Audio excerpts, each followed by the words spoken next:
सिद्धू मूसेवाला की हत्या की जांच अब तक कहां पहुंची है, इस पर बात करने के लिए मेरे साथ हैं मानसा के एसएसपी गौरव तुरा जी। सर, इस मामले की जांच अब तक कहां तक पहुंची है? बिल्कुल, इस मुकदमे की जांच को तेज रफ्तार से करने के लिए माननीय आईजी साहब की तरफ से एक स्पेशल इन्वेस्टिगेशन टीम का गठित किया गया है, जिसके दौरान तफ्तीश के विभिन्न पहलुओं के थ्रू तफ्तीश की जा रही है। अलग अलग एंगल से हमने सीसीटीवी फुटेजेस जो हमने हासिल की हैं, जिसके बीच हमें जो गाड़ियां इस जुर्म के बीच इन्वॉल्व थी, उनके रास्ता, कौन सा रास्ता उन्होंने लिया है, कहाँ उन्होंने रेकी की है, किस समय पे किया है, क्या उन्होंने भागने का रूट क्या लिया है, इस सारे की हमें हमारे पास पूरी जानकारी जो आ गई है। और इसके अलावा और भी जो सीसीटीवी फुटेज है हम और हासिल करने की पूरी कोशिश कर रहे हैं।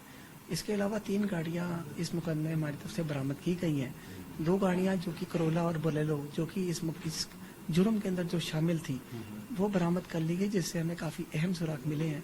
और एक आल्टो गाड़ी जो स्नैच करके ये लोग भागे थे, वो गाड़ी भी हमारी तरफ से बरामद कर ली गई है। कितने लोग अब तक गिरफ्तार हुए इसमें?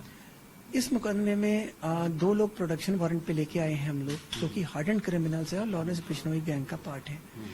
और तीसरा एक और हमने एक्यूज्ड अरेस्ट किया है, जो कि लॉरेंस बिश्नोई गैंग का ही पार्ट है। तो ये 3 लोगों का हमारे पास भरोसेमंद सूत्रों से इन्फॉर्मेशन है कि इनके पास इस मॉड्यूल के बारे में जानकारी थी। तो जो शूटर्स, जो उनकी जानकारी इनके पास जरूर होगी।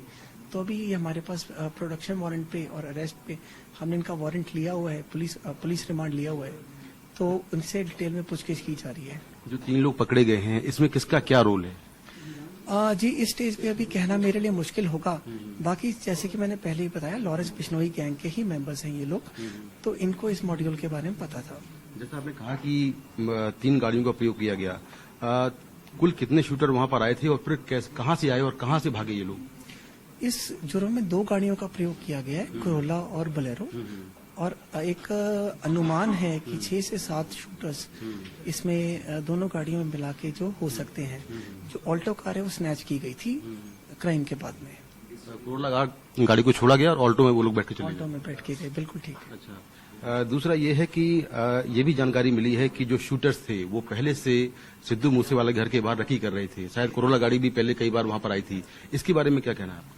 नहीं, बिल्कुल सीसीटीवी फुटेज में ये हमारे पास सुराग आए हैं कि करोला गाड़ी कुछ दिनों से मतलब वहाँ पे रेकी जो कर रही थी, तो इसकी सीसीटीवी फुटेज हमने हासिल कर ली है।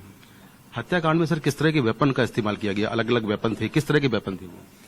अभी डिटेल में कहना मुश्किल होगा क्योंकि बैलिस्टिक रिपोर्ट पेंडिंग है, पर 7.62, 9 mm और 0.45 बोर्स और 0.30 बोर हमें वहाँ पे मिले, जो कि प्रोहिबिटेड बोर्स हैं। तो इसी के वेपन्स जो यूज हुए हैं। एक बात सामने आ रही है कि AN-94 रसियन असॉल्ट राइफल है, उसका भी प्रयोग हुआ है इसमें। बिल्कुल, ये जो बात है ये बैलिस्टिक रिपोर्ट के पास ही हम स्पष्ट कर पाएंगे।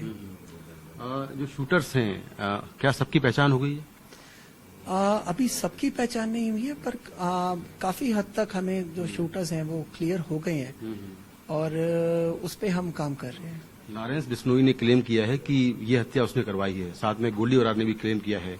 क्या आप लोग उनसे पूछताछ करने वाले हैं और कब तक उनको रिमांड पर लाएंगे? नहीं, बिल्कुल, अभी मुझे पता चला है कि वो दिल्ली पुलिस ने उनको रिमांड पे लिया है। तो जैसे ही उनका रिमांड खत्म होता है, उसके बाद कानूनी प्रक्रिया अनुसार उनको इस तफ्तीश में शामिल किया जाएगा। लॉरेंस बिश्नोई ने जिम्मेदारी ली है, लेकिन इस हत्याकांड के पीछे वजह क्या लगती है आपको? क्यों मारा होगा? देखिए, इनका काफी पुराना लॉरेंस बिश्नोई गैंग का और लकी पटियाल गैंग का बहुत ही पुराना जो टसल चल रहा है। तो कहीं ना कहीं मुझे लगता है ये जो लॉरेंस बिश्नोई गैंग और लकी पटियाल गैंग के बीच जो राइवलरी है, उसके जो विक्टिम है वो कहीं हो सकते हैं। तो सिद्धू मूसेवाला का इसमें क्या रोल था? मतलब क्यों मारा, उनको क्यों टारगेट किया? हमें प्रिलिमिनरी पता जो चला है अभी तफ्तीश के दौरान, तफ्तीश अभी चल रही है, कि जो उनके मैनेजर था उनका कहीं ना कहीं रोल फिगर किया था। अच्छा। जो विक्की मिड्डू खेड़ा मर्डर केस में कहीं ना कहीं फिगर किया था। इसमें ऑलरेडी पहले भी डीजी साहब की तरफ से जो बात रखी जा चुकी है, तो उसी केस में मुझे लगता है कहीं ना कहीं रोल इसका हो सकता है। अब जो बाकी के गैंगस्टर हैं, बबानिया गैंग और कौशल गैंग है या दूसरे गैंगस्टर हैं, वो सरेआम सिद्धू के हत्या का बदला लेने की बात कर रहे हैं। तो गैंगवार की आशंका है, इसको लेकर आप लोग किस तरह से अलर्ट हैं? नहीं, बिल्कुल पंजाब पुलिस पूरी मुस्तैदी से जो इसका काम कर रही है, अलग अलग गैंग से, तो उनके ऊपर जो काम किया जा रहा है, पंजाब सरकार की तरफ से एक एंटी गैंगस्टर टास्क फोर्स भी बनाई गई है, तो स्पेसिफिकली ये जो गैंग्स हैं उनके ऊपर नजर रखती है। तो हम लोग पूरी मुस्तैदी से जो काम कर रहे हैं और हम इंश्योर करेंगे कि ऐसा जो गैंग वॉर या इस तरह की वारदात कोई ना हो। आप श्योर हैं कि इसके पीछे लारेंस बिश्नोई और गोल्डी बरार का ही हाथ है? नहीं, बिल्कुल अभी तफ्तीश चल रही है। देखिए, श्योर तो तफ्तीश मुकम्मल होने के बाद ही हम हो सकते हैं, तो अभी तफ्तीश चल रही है, अभी उनका रोल बिल्कुल सामने आ रहा है। तो बिल्कुल ये है गौरव तुरा, मानसा के एसएसपी, जो बता रहे हैं कि इस केस में काफी सारी अहम लीड मिली है, 3 लोग पकड़े गए हैं, शूटरों की पहचान हो गई है, बाकी आरोपियों की तलाश जारी है।